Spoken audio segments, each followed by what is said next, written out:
And we are live here in the Storycraft Cafe. I am your host, Hank Garner, and today, super excited to have one of my all-time favorite fantasy authors, Stephen Aryan, joining me here on the show. Stephen has a brand new book that releases 2 weeks from today. If you're watching the live stream, it's called The Blood Dimmed Tide, and it's book 2 of The Nightingale and the Falcon. Uh, we talked about the first book in the series Mhm. last summer, Yes. and what an awesome book the Judas Blossom was. I loved it so much. It Thank you. was a fresh, unique take on the fantasy genre. I love what you brought to this space. It seemed to me that you had such a great time writing this book and with this series. Um, and the Blood Dimmed Tide matched my excitement for the first book, Okay. and you managed to ratchet up the tension and the stakes for everyone involved.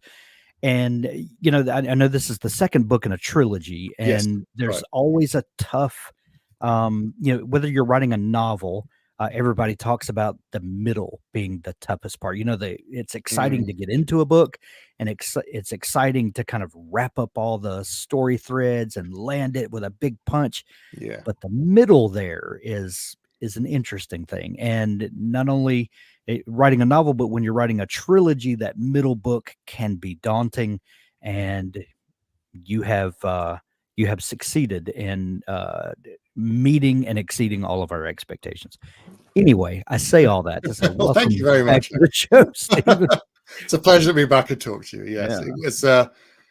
You're right. Middle book syndrome in a trilogy can be a problem. Some people can worry that it's just, oh, we're building towards the final act, and it's. But I don't think trilogies these days, and haven't been for a long time, are written in like the 3-act structure that some people think with screenplays and stuff. right. I think you can either do a trilogy where each book in the series is its own thing with threads that build, or you can have one large story in 3 sort of chunks, as it were.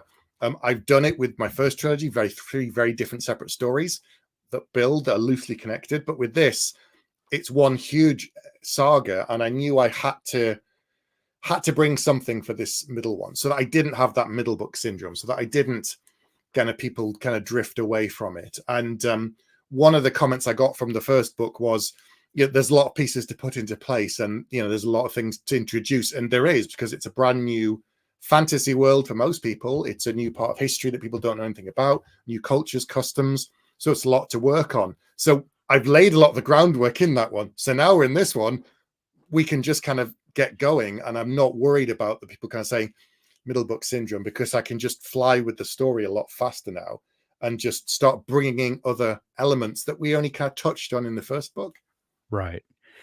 Is that freeing when you realize that you've got all the set pieces Mm. laid from the first book, and like you said, now you're free to let the story go where it wants to go without having to constantly be worried about, does the reader know what I'm talking about? Do they have the proper context for this? Like, how do you get the confidence in book 2 to know that you've properly laid that foundation in book 1? And let me qualify that by Mm. saying that if we understand the publishing business, you have been writing on book 2, um, probably nearly finished with book 2 by the time book 1 published. Yep. So in some people's mind, you might think, well, when book 1 comes out, I'll just read the reviews and just kind of get feedback from readers to Oh see if no. I've done the job that I hope that I did. But that's not really the case, is it? No, with traditional publishing, it is a very slow business. It takes, a book comes out roughly every year for most, particularly in fantasy, for most series. Right. But because it is so slow, because the book has to go through such a large machine, there's so many moving parts. And also there's a finite number of resources, editors, proofreaders, copy designers, cover design artists, and so on, that it does take quite a while. So you're always working ahead. So I handed the book in long before I saw any reviews or any feedback on book one. Book three is written, or book three, this trilogy is done. Like book two is just coming out in 2 weeks' time. Book three is done. It's had one really major edit already. So any feedback I get from reviews of two is not going to impact the story in any way. It's too late. It is already done. No pressure at all. No pressure at all. No, the confidence thing though is a case of I just have to kind of trust the process. I've done it a few times, and I know that getting feedback from my editors is useful, and the people who are reading it for the first time, like a copy editor who hasn't read it, and they come into the book and they don't have all the background, they haven't been working on the book with me like my editor has and discussing ideas and throwing things out. They just come into it cold. It's like, can they understand it? Do they get it? Does it all make sense to them? And then when they come onto the second one, I'm watching for any questions that might be coming up, like, I didn't quite understand this, or what is that, or have you explained this? And obviously you want the same copy editor so they've read the first book and they understand it. I don't have to keep referring them back to say, no, that was in book one on chapter so and so. But sometimes it is useful to have those comments though, because you think, have I explained it enough? Especially if it's something brand new, whether it's a magic system or part of the culture or customs or whatever it might be. Have I given enough detail that someone reading it will remember bits and pieces? And this book has a lot of moving parts. So in the front, which I've done and I haven't done before, is a story so far, recovering what goes on in book one. So it kind of explains it. It's like, I think 4 or 5 pages, quite detailed, explaining, this is everything that happened in book one at a really high level. Now you're up to speed. But it's kind of like when you're watching a Netflix series, and at the beginning of a season, they'll be like, to catch you up from last season. And I always watch those because inevitably I'm like, oh, I'd forgotten about that. Oh, I'm so glad they recapped that. And I wish more series authors would do that. Just a couple of pages in the beginning to, jog that memory. That was a welcome addition to the book. Was that your idea? It's the publisher's idea, and I agreed with them, because I think when you and I were reading stories and fantasy books, there were a lot less books coming out. It was a lot easier to keep track, and there's a lot fewer distractions in general, video games and TV and movies, and now we have all the streaming services. There's more content and games and stuff that if I lived to be 400, I could get through. I just don't have the time because there's too much stuff.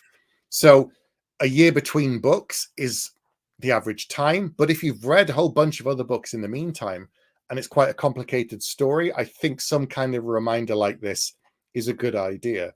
I mean, I don't think of many people who would jump into book two on a trilogy without having read book one. It'd be a very strange thing to do, but technically they work. But I think they're good for readers to, like you say, jog their memory and go, oh yeah, that little detail or this little bit. And it's bad enough when you write a book and you have to boil it down to the text on the back. Now I've got to boil down the whole book again into like 4 pages, but just the pertinent, really important plot points that someone goes, oh yeah, then the thing did that with the thing, and so went and did that.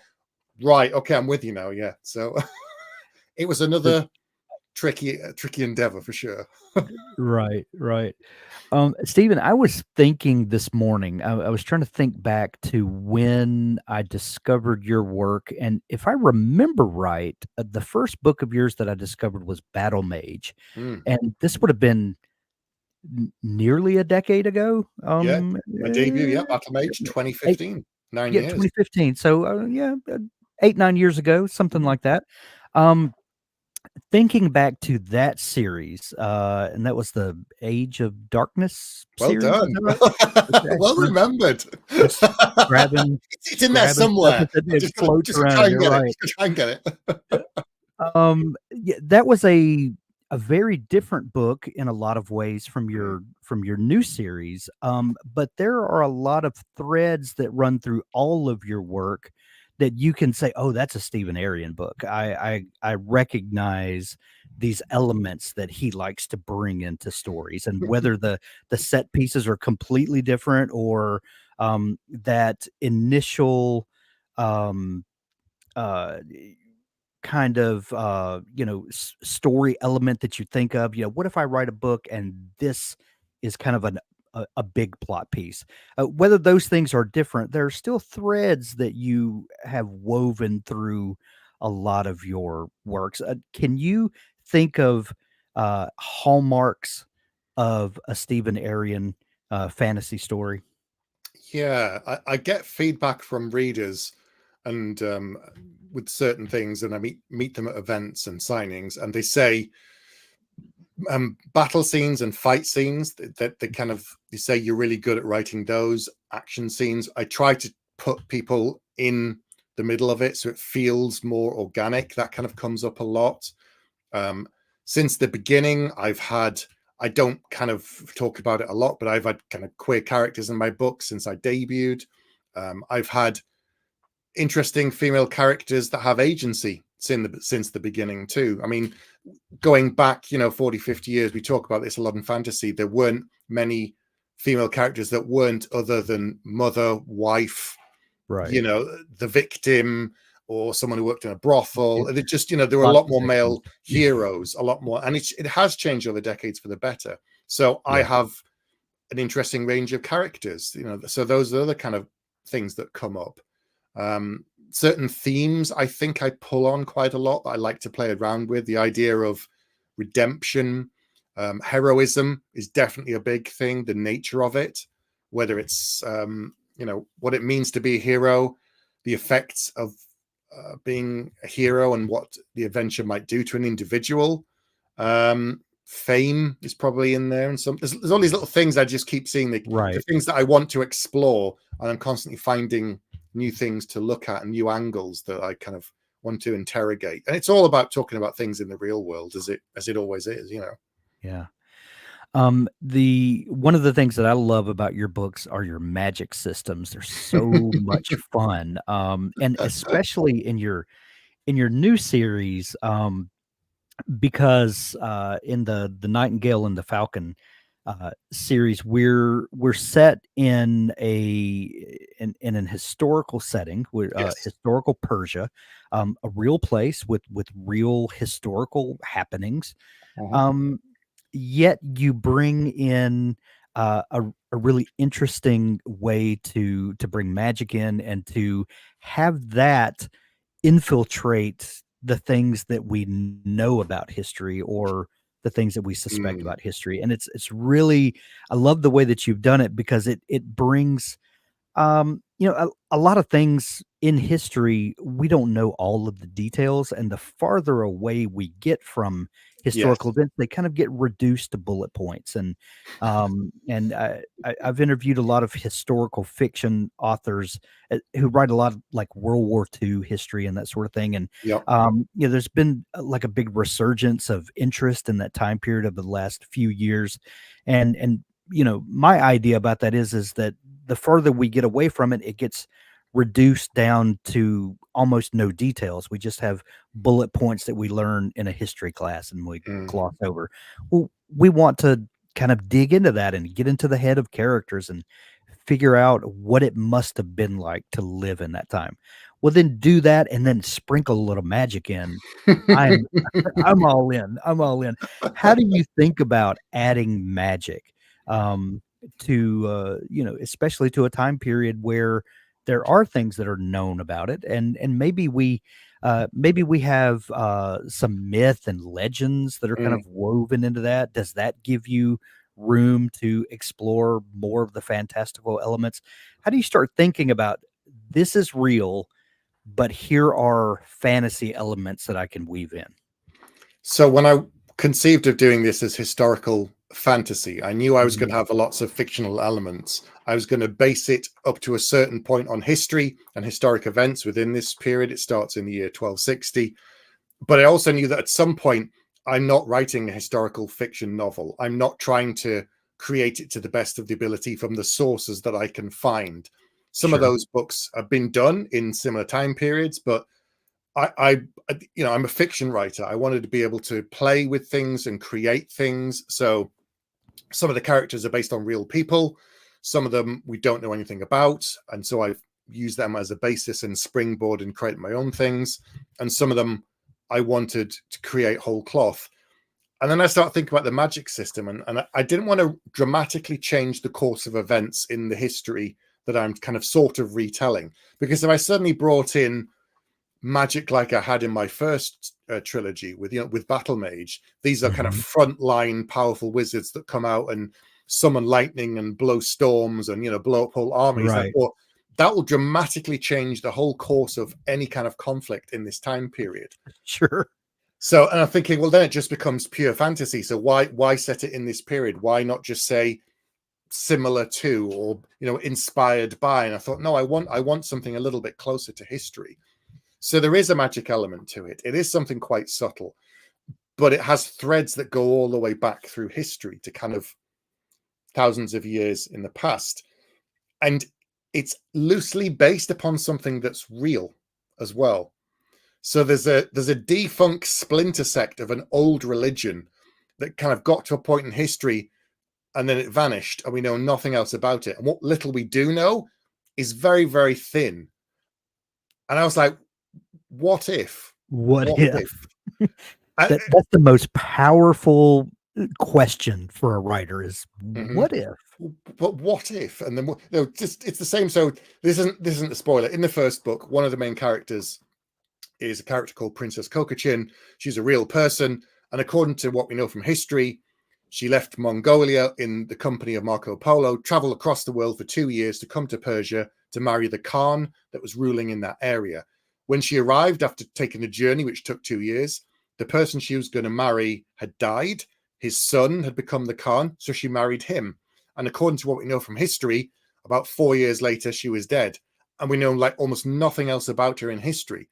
And so I thought, well, there's a big question mark there. Why? Right. And what happened to her? And how would the journey have affected her? And how would she feel about it? And what was she trying to, she's a stranger in a strange land, suddenly come to marry somebody who's not there anymore. What does that do to a person? And it's that question again of what if? What if? I love it. Doug asked a question. He said, have you ever received pushback from readers for including magic in real events? Has anyone ever gotten upset about that? No, because it sits within the fantasy section of the bookshop. And if anybody kind of starts to complain about it being, not based upon real historic events, I'll keep pointing to which section of the bookshop it's in and tap the shelf if I need to. But it's that thing of, like you said, Hank, we only know stuff up to a certain point, and then we just kind of extrapolate it. So I've just extrapolated it in a different way. Yeah. And who knows? We've had so much fantasy. I would venture 90% or more of existing fantasy stories are set in some sort of equivalent to middle to dark ages Europe. And so I would think that that a story in a new setting, old setting, but a new fantasy setting, definitely. that I would not want to rock the boat too much. We're getting new stories and new settings, and people are doing new and exciting things. Leave the writers alone. Let them explore. Yeah, we are getting more like fantasy set in different time periods, but also based upon other cultures. Because and I think that's a good thing. We're getting to see a lot more parts of the world that we don't get to see. Explore the mythology, the history, and the cultures that you may not get a chance to go to that part of the world in your lifetime and travel and experience it. And obviously, traveling back in time is not possible as far as we know. So, but if I can, the best feedback I've had from the first book is that people have said, this is really interesting. I love it. It's really made me curious to now go and investigate for myself real history about this period, this culture, whatever it might be. This kind of, it's not a spoiler. In the book, there's a first thing. There's a system which is like a mixed. It's a martial art and it's wrestling and it's a cultural thing and it's kind of spirituality thing and it's a real kind of sport that exists. And I've got that in the book. So I have some people saying, "Is that real?" And I said, "Yeah." And they've gone out and started looking at videos of it on YouTube now, and because they become fascinated by it, and that's good. I get people interested in stuff that they don't normally know, a bit of history, a bit of culture, and I think that's only a good thing. Right. And we all know that when you start digging, a lot of times the truth is stranger than fiction. I know that's kind of trite, but It's you know, true. Yeah, but you're you right. You're right. yeah, you'll uncover stuff that you'll think, oh, well, Stephen couldn't have included this. No one would have believed him in his fantasy novel. No, and yet you go back. You go, oh no, yeah, it was real. Oh, okay, Yeah, that's yeah, great. right, right. Um, Stephen, you mentioned writing book two Mm, and wanting it to not feel like it was just the lead up to book three, and I feel like that book two in a trilogy gets kind of stuck with that designation a lot of times, as it's just a stepping stone to get to book three, and yeah, while it's necessary, you know, a lot of times that second book is like, well, this is just it's my duty to read this because I want to see how it ends in the ending, but book 2 is not really going to be a great experience. It's just what I have to go through to get to the end. You purposefully this book 2 is not like that. mm, My question for you is in the beginning before you wrote book 1, did you have a plan for this trilogy and how do you start laying out the pieces for each book so that you know each piece accomplishes what your grand vision is for this overarching story? yeah. So I plan all my books. I'm a planner up to a certain point. With this one, because so much of the first book is based upon real historic events, and I kind of dance between the raindrops of history to weave a story. I knew going in I'd have to plan the whole trilogy in more detail than I normally did. The other problem with writing historical fiction or fantasy of any kind is a lot of the events take quite a long time. Some of the battles might be several months, or they could be like 4 years.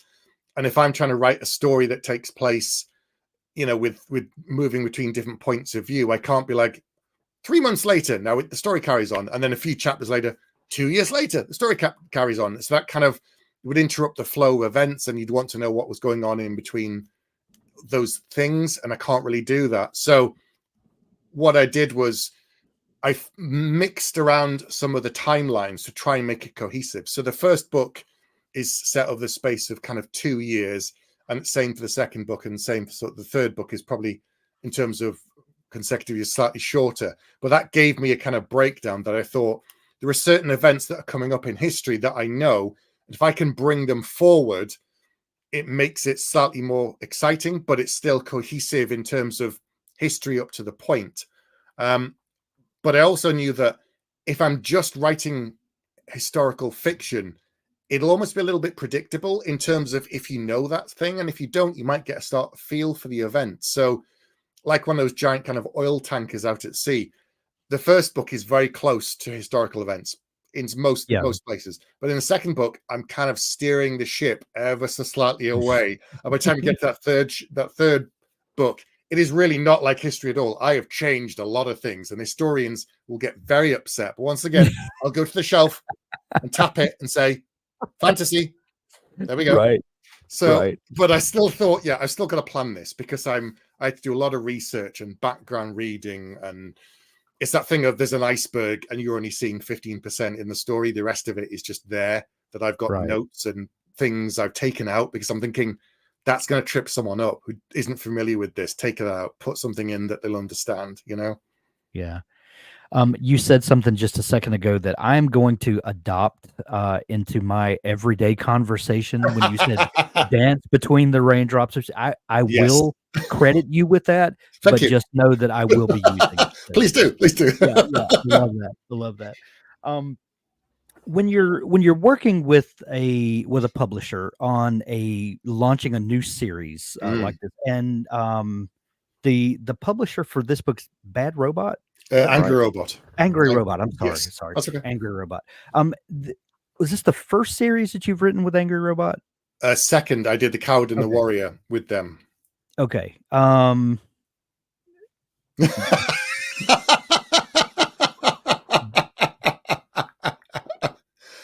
Absolutely. Yeah. yeah, Oh, it's yeah. not real. Um, um, when you're working with a publisher on a new series, Yes. and you're you're committed to a trilogy, and Mhm. in your mind, you've got kind of where the story is going to go.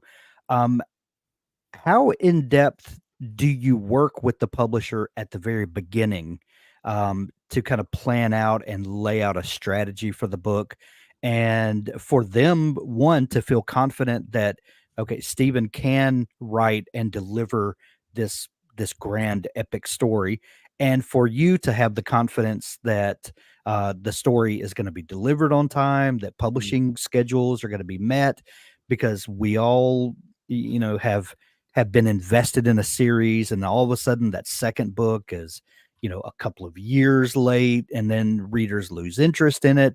Mhm. So it's to your benefit to know that the publisher is going to do what they say they can do, and it's to their benefit to know that you're going to do what you say you can do. What's that relationship between writer and publisher like in the beginning of a trilogy, for instance? I think you're right. It comes down to the relationship you have with your editor, and your agent and the publisher as a whole. So, so The Blood Dim Tide is my ninth novel. No, sorry, my 10th novel. Sorry, Mhm. 10th novel. And it's the 10th book I've handed in on time. I've handed book 3 in already 11, book 11 is in on time. So it comes down to the relationship. So in terms of me, in terms of traditional publishing, they know that I write to my deadlines. I've never missed a deadline. I've never required an extension. I always deliver, and I don't cause a fuss. So in terms of publishers, they know that that's what I can do. When I joined Angry Robot with The Coward and the Warrior, they know what I'd done with the 2 previous trilogies, so they knew that he does do the work and he gets it in on time, which it makes it easier for them. Because I know some people thinking, oh well, it takes so long for publishing, and it does. But if they know I'm going to hand the book in on time, they know they've got so many months to get it through all the different stages so that they can then get it out on time. So I had kind of annual deadlines of Christmas, and they knew that I was always going to do it well. And once that first book came in on time, there again, they understood that I've established that trust with them on the new series. In terms of building the whole thing, I talked to my editor for a while about what I wanted to do next when I was wrapping up The Warrior. And she said, okay. And I explained it to her, told her about it. I wrote kind of the first few chapters and pitched it to her. And she was really excited. She was really, really, thought it's very, very different, very fresh. We haven't kind of seen anything like this. And they put an offer in for the series to keep me with the publisher. And I wanted to stay with Angry Robot because I'd had such a good experience with them on The Coward and the Warrior. But yeah, a lot of planning up ahead. They knew that I knew where I was going, and they had confidence in me because of my previous publishing history. Sure. But delivering it on time and building it for me, it's a lot of planning, a lot of prep. But after a while of doing it, you kind of get into a rhythm and routine. And I knew that with the trilogy again, I've done this twice before. How would I do it? What would I do differently? How would I improve my system? And so you're constantly evolving, even when something that you've done before, like a 3-book series, you have to think, right, what did I not think I did very well last time, or in the planning stages, what should I do more of? So I'm never standing still in the kind of book I write or how I write a book, really. Yeah. TW has a fantastic question. Mm. What do you think got you noticed by your agent? And do you have any advice in how to get noticed, how to stand above the crowd with, all of the different publishing options? And, I'm sure agents and publishers get submissions, Thousands. daily. Yeah. How do you make your head pop up a little higher? So one of the reasons I got noticed by my agent was, the book was polished up to a certain degree. I know that everybody knows that when you become traditionally published, or if you're indie publishing a book, you will have to go through a certain number of editing stages. It's Sure. just necessary before the book comes out. But that doesn't mean the book can be rough and ready around the edges. You have to show a certain level of commitment to the work. You have to show a certain level of commitment to understanding what you've written and where it sits in the market and how it would fit. So I write quite broad, general, commercial fantasy. Hmm.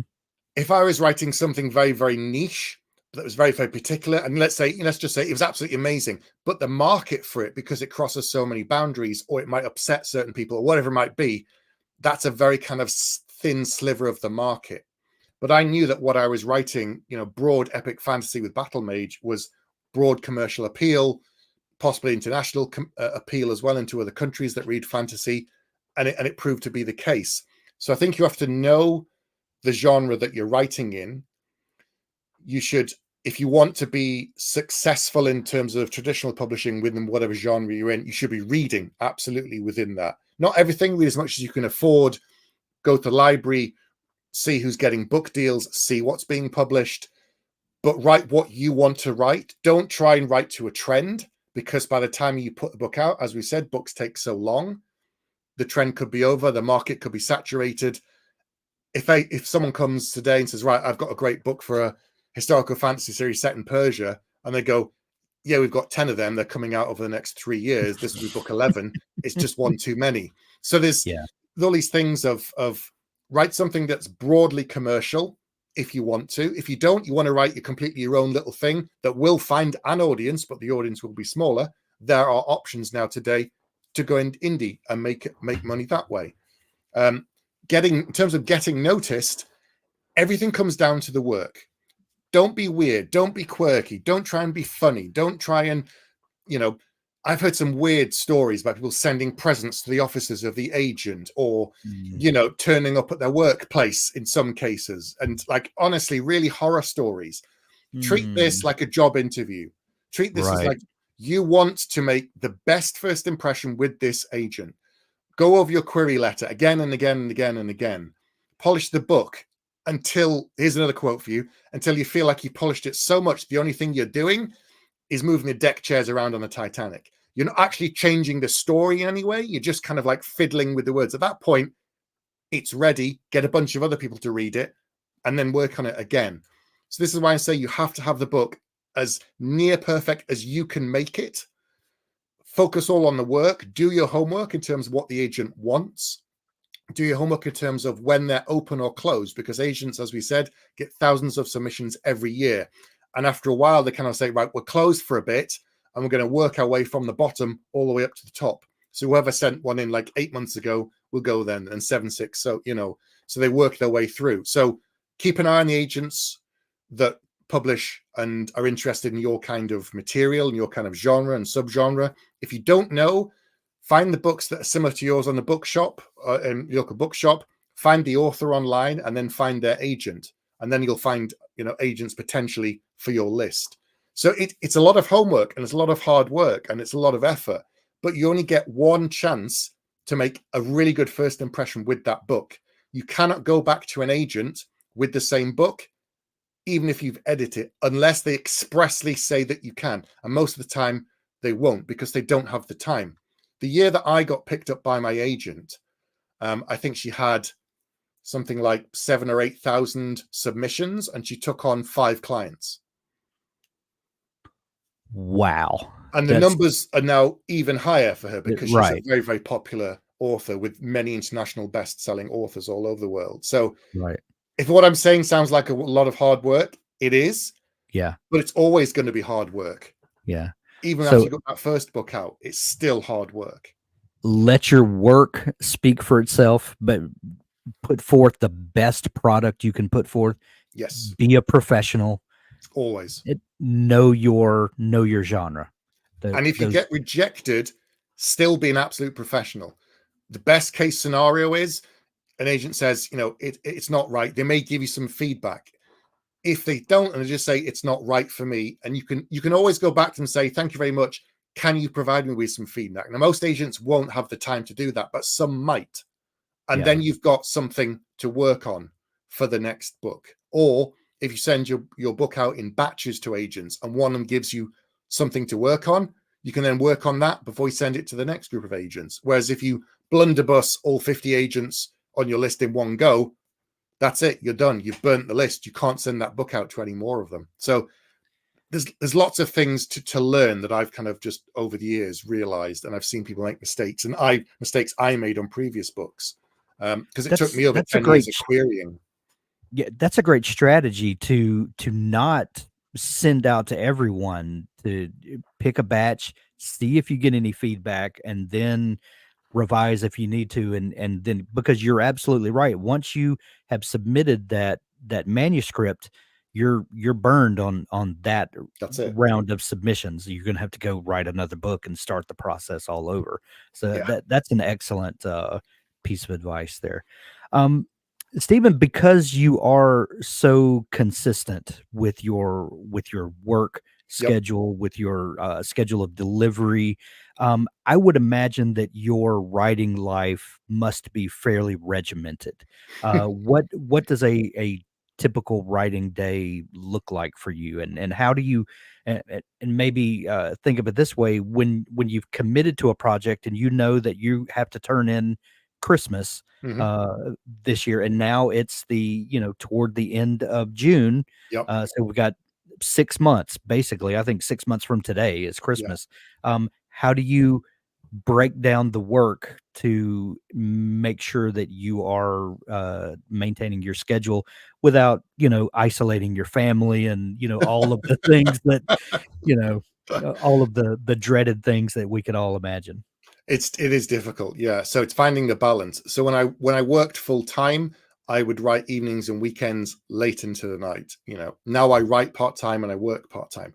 But whether I'm doing an office day, a freelance day of work, or a writing day, my routine is the same. I work 9 till 5. I have 1 hour lunch break in the middle. That's how I do it. And it's always discipline over motivation to get the job done. Because if I know I've got 12 months to write the book, I know roughly how many words I have to get minimum per month.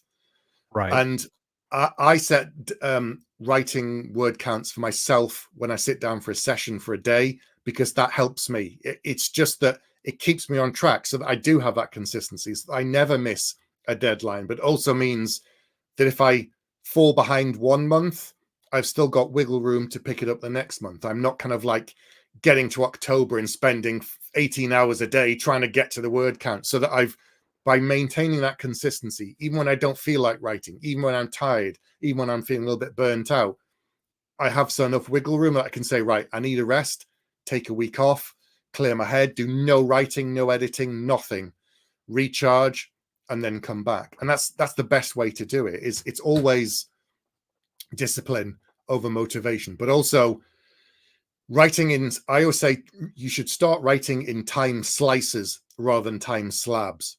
Because Mhm. if the kids are out, the wife's taking them away on a Sunday, you've got 4 hours. Brilliant. I'm going to write for 4 hours. You will not. You will write for like 30 minutes and spend the other 3.5 hours checking your phone, watching stuff on YouTube, playing, Right. phoning some friends, WhatsApping some, and you just be like, oh God, I've just waited 3.5 hours. And you quite frankly, half an hour kind of.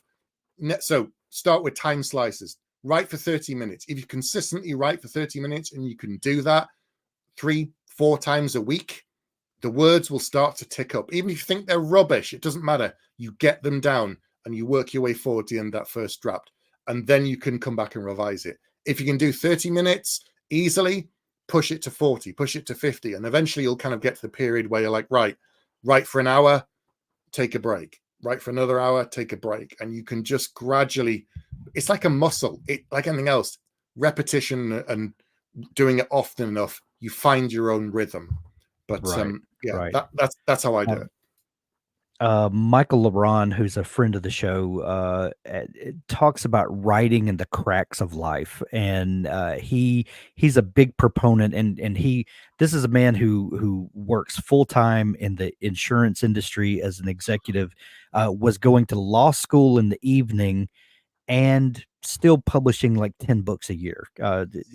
Insane, insane. Yeah. But he did it and he writes a lot on his phone. He's in the grocery store, he pops his phone out and he Hmm. writes, a few sentences there. When he's shopping with his wife and she's trying on clothes, he's, popping out a paragraph here or there.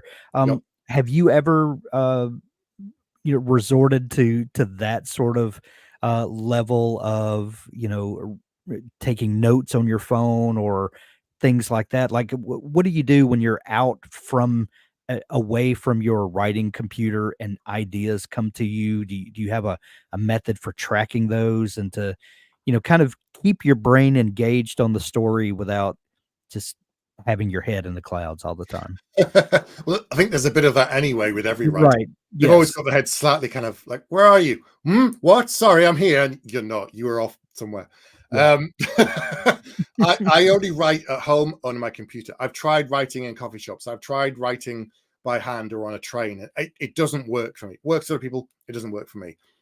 But what I'm always doing is thinking about the story in the background. And if I get ideas for that story, a moment, a scene, the next book, an interesting idea, I write it down. I've got like post-it notes and bits of paper and notes on my phone. And then when I get back to my computer, I type them all up and I file them away. I kind of exercise them out my brain and commit them onto a Word document, and they're there. Sure. So I'm constantly doing things like that. And I'm always working in advance, even with, publishing moving so slowly. So I never kind of write what I'm working on, I wouldn't just sat in a coffee shop and on my phone for 20 minutes writing stuff on the current book. It wouldn't work for me. I might write some ideas down or little notes, bits and pieces, and then when I get back, fold them into the main document. But I know some people like that. They like the noise of a coffee shop, the hustle and the bustle. It's finding what works for you, I think. For me, it's routine and sitting in the same place. Sit at my desk. I know what I'm doing. I'm here to do the job.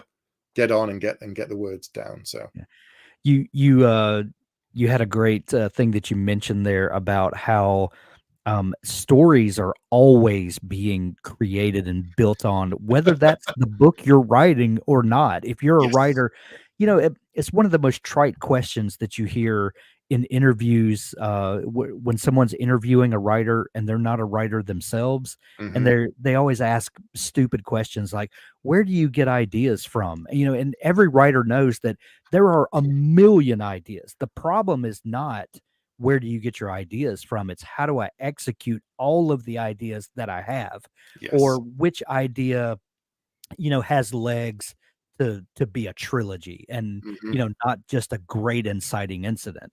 So the problem is never ideas. I don't know a single writer that just sits at their computer and just can't think of an idea. It's how do you manage all of the ideas? That's the real challenge. Yeah, it's like that. There's an old story that I may have, apologies if I've said this before, but Dean Koontz is famous for doing this in the past. What he'd do is he'd have ideas for things and he'd be pondering, and he'd get like an old set of note cards and he'd write down a couple of lines of what the next thing might be, and he'd put it in his drawer. And then the next idea whilst he's working on one book would come to him and he'd write it down, put it in a drawer.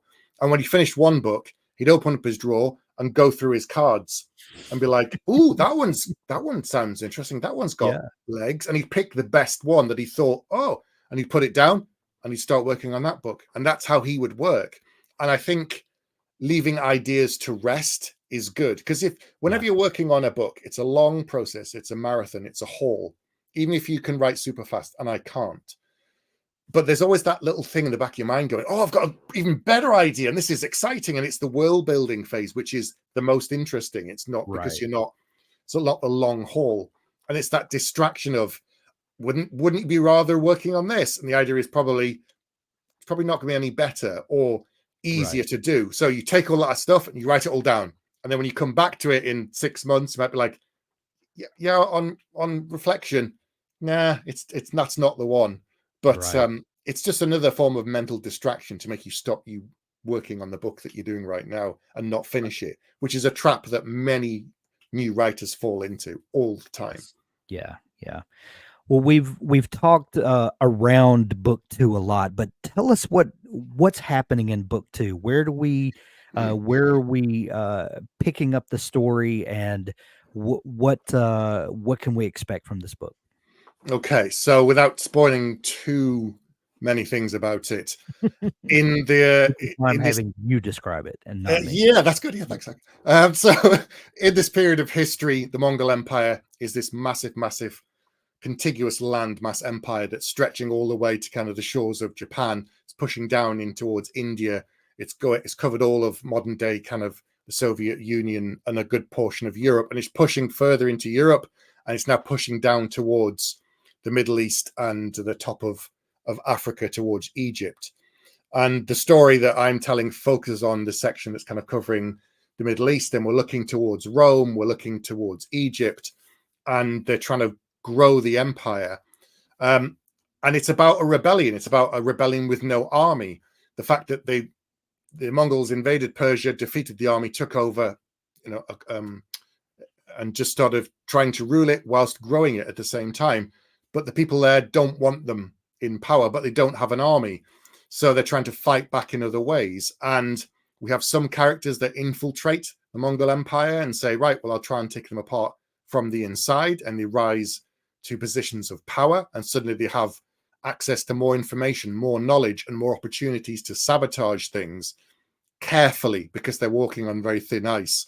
We have one character who starts to discover something about himself, that a power that's lied dormant in him for a long time that he doesn't really understand. And in the first book, he's just trying to come to grips with what it is and what it means and how he fits into the world. We have Princess Kokachin, who I've talked about, who suddenly finds herself a stranger in a strange land. Her family has all been killed, and now she's been forced to marry a man that she doesn't know anything about and doesn't really like. And he's kind of too busy off waging war. So she finds herself with time on her hands and begins to find a new purpose for herself. And it's all about these 3 or 4 different stories weaving together as people on the inside are trying to take the Mongol Empire down. At the same time, the Khan is trying to conquer the entire world, all 4 of them in the 4 different areas of the empire, and create one huge empire, larger ever than the dreams of their grandfather, who was Genghis Khan, because this period is the grandsons of Genghis Khan. And so it's about these 2 kind of forces, the empire trying to grow and the people, the rebels on the inside, trying to tear it apart. And it was only after I'd written the first book and I was starting to work on the blurb for the back that I suddenly thought, a huge empire, a group of rebels. What is this reminding me of that came out in 1977, Hank? Can you remember? Can you think of anything? Oh, I can't think of anything, but possibly Star Wars. Yeah. Suddenly, I saw the parallels that had not been apparent until after I'd written the first book. Oh, that's so funny. That's so funny. Did I see on Twitter at X, whatever it is, that the title comes from a Yeats poem? Yes.